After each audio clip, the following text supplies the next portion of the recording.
यदि आप अपने मन को स्वयं अनुशासित कर लेते हैं तो सबसे अच्छा है। इसके बाद है 100 अध्याय। 100 अध्याय यानी कि आत्मदर्शन करना, आत्मचिंतन करना। और इसके बाद है ईश्वर प्रणिधान। जो भी कुछ आप करते हैं उसे ईश्वर के प्रति समर्पित करते हुए चलना। ये 5 व्यक्तिगत नैतिकताएं हैं जो अष्टांग योग का दूसरा आयाम है। फिर हम बात करते हैं तीसरा आयाम क्या है, आसन।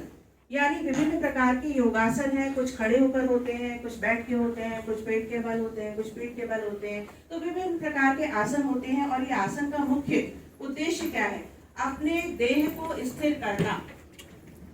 आसन का मुख्य स्थिरम सुखम आसनम, यानी अपनी देह में स्थिरता लाने के लिए। क्योंकि यदि हम आसन नहीं करते हैं तो आप लोग देखेंगे हमारा पोस्चर बिगड़ जाता है, हम थक जाते हैं तो हम झुक के चलते हैं, ठीक है। तो हम जो है प्रॉपर पोस्चर में नहीं रह पाते हैं। तो अपनी देह को स्थिर करने के लिए हमें योगासन का पालन करना भी जरूरी है ताकि हम अपने शरीर के ऊपर नियंत्रण कर सकें। इसके बाद नेक्स्ट है प्राणायाम। प्राणायाम मतलब प्राणों को साधना। प्राणवायु किसे कहते हैं, जो हम सांस सिंपल लेते हैं और छोड़ते हैं। हमारे में से हम सभी मनुष्य क्या होते हैं, इस पर सबसे कम ध्यान देते हैं कि ऑटोमेटिकली सांस आ रही है और सांस जा रही है, इसमें क्या करना है। लेकिन इन्हीं प्राणों को जब हम नियंत्रण कर लेते हैं, जैसे आसन के द्वारा हम देह पर नियंत्रण कर लेते हैं, ऐसे ही प्राणायाम के द्वारा हम अपनी सांसों पर नियंत्रण कर लेते हैं। और जब आप जितनी ज्यादा सांस लंबी लेते हैं और जितनी देर तक उसे एक्सहेल करते हैं, उससे आपकी प्राण शक्ति, जीवन शक्ति बढ़ती है।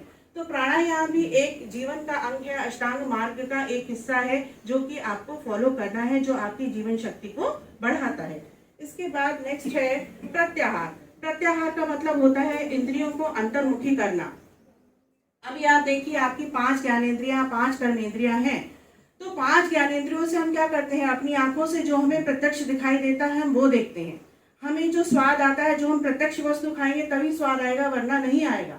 हम किसी प्रत्यक्ष वस्तु को छुएंगे तभी हमें वो महसूस होगी। तो अभी तक जो हम काम कर रहे हैं वो क्या कर रहे हैं, बहिर्मुखी कर